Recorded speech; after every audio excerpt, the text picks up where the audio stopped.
Hey, what's up, MLB DFS players? How's your Monday going? We got ourselves an exciting slate tonight. Before we get into too much detail, though, I would encourage everybody double check Mother Nature today. I know most of y'all do that already, but it seems to be an imperative thing. None of these like games that are like red, though. You know what I mean? Like they all appear to be like really, really questionable, which is almost worse. Yeah, for sure. That's always like you said, the worst when you don't know. The unknown's always the worst. No doubt about it. All right, guys, let's get rolling for today. Before we talk about what we want to do from a DK perspective today, I want to get one of you guys to come join us today. I know I talk about this all the time, but we have a blast every day doing our 5-pack drafters drafts. You don't have to be a 5-pack member. You don't ever have to play drafters before. It's real simple, guys. It's like a snake draft. It's like a year-long fantasy league. You're only drafting for the day. You all get your own individual players. Reset the rules. So we decide how many pitchers we're going to use that day. We'll probably have like 6 or 7 of us today, so everybody get one pitcher.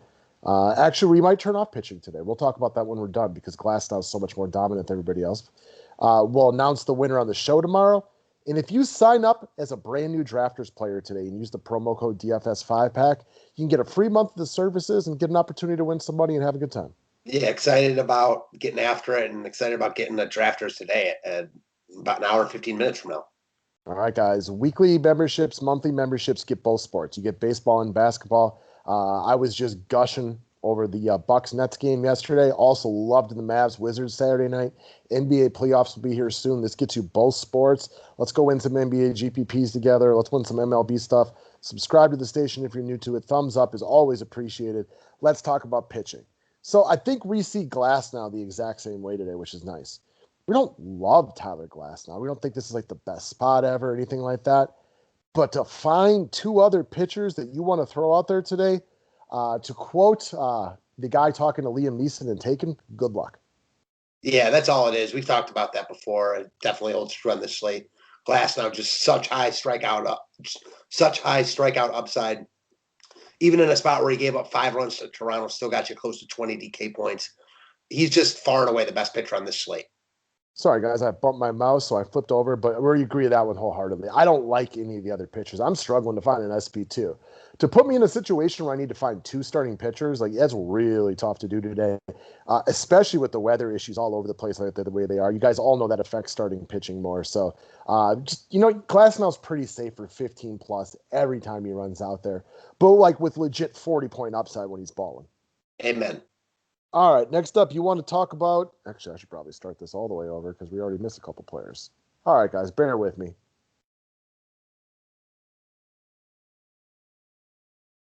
All right, first guy first. We got Coors Field tonight.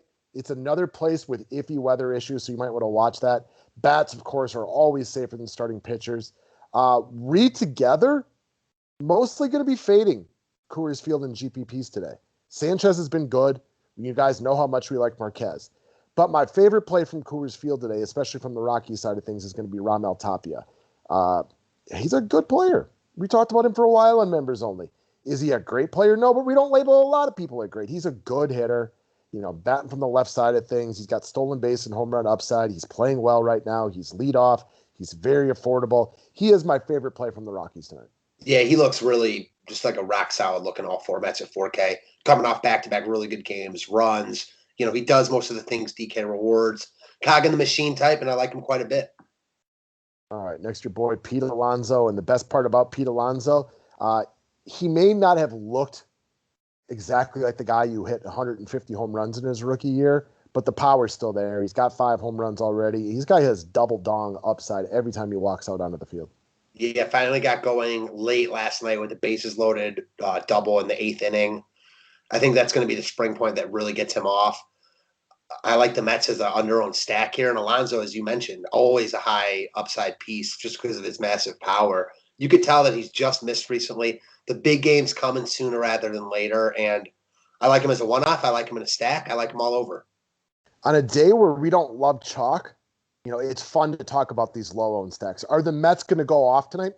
I don't know. Probably not. Why? Because most teams don't go off, right? Like, that's just the nature of baseball. Yeah. On an average day, most teams don't go off. So that's why you're always trying to find that team that does, a la the Dodgers yesterday, whatever it might be. But the odds are in baseball, this is why you get a hit 3 out of 10 times you're in the Hall of Fame. But when you find these really low owned stacks and you don't love the chalk, that's when it's your time to pounce. Yes, sir. All right. Next up, let's talk about a guy. It seems like forever ago that I got a message on my Facebook Messenger Friday night. And this guy I know was complaining that this Alexa Kirilloff had hit a ball out to the wall and it wasn't quite a home run. Well, he proceeded to double dong that night and then homer in each game since then. So he's out there looking like Babe Ruth. You were gushing about this guy as far as the prospect is concerned. He's sub 3K, and Minnesota might have the best hitting weather on the slate. Yeah, he's just way too cheap, man.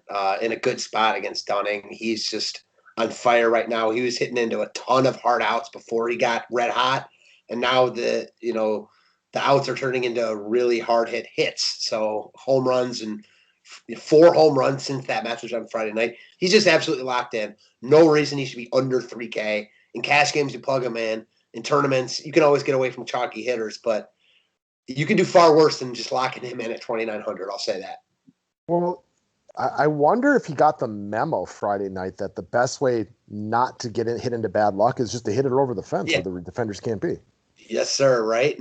It's so simple. I don't know why more baseball players don't do that. Yeah, me too. All right. Next up, another outfielder, very similar price point, probably a fraction of the ownership as Kirilloff, but Andrew Benintendi starting to look like that guy that used to be quite the baller for the Red Sox. Yeah, Benintendi is just kind of locked in at the plate right now and going unnoticed. Kansas City is not really a team we want to stack here, but they have a couple pieces that look good. Benintendi being my favorite. 3K, he's got power, he runs, he's red hot right now. I'm a fan of his game, and again, falling completely under the radar. I like him quite a bit here. Yeah, this is a guy who used to be felt like he was chalk every time right-hander faced Boston. Yeah. Now, after some struggles, a lot of people struggled during the COVID year. That's not a big deal. And if I remember correctly, the year before that, he just wasn't himself. Well, he's starting to look like that guy again. This is still a young man, right? This is not a guy who's 36, 37 years old, which is still younger than I am, but looks like maybe he's just kind of lost it and will never get it back. This is a guy who could still have a very long and illustrious career within, Major League Baseball. Is he going to hit 40 home runs? No.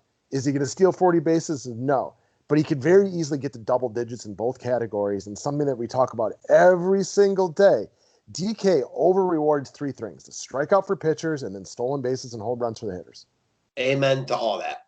All right, guys, that's it. We are done making baseball and basketball now for the day. We still have to talk about some members only for the NBA. We got a drafters draft coming up in a little bit. One of you guys, come join us today. Come play drafters with us. You will have fun, and there's no reason you can't take the jackpot today. Yeah, let's get it, man. All right, y'all. Have a good one. Thank you.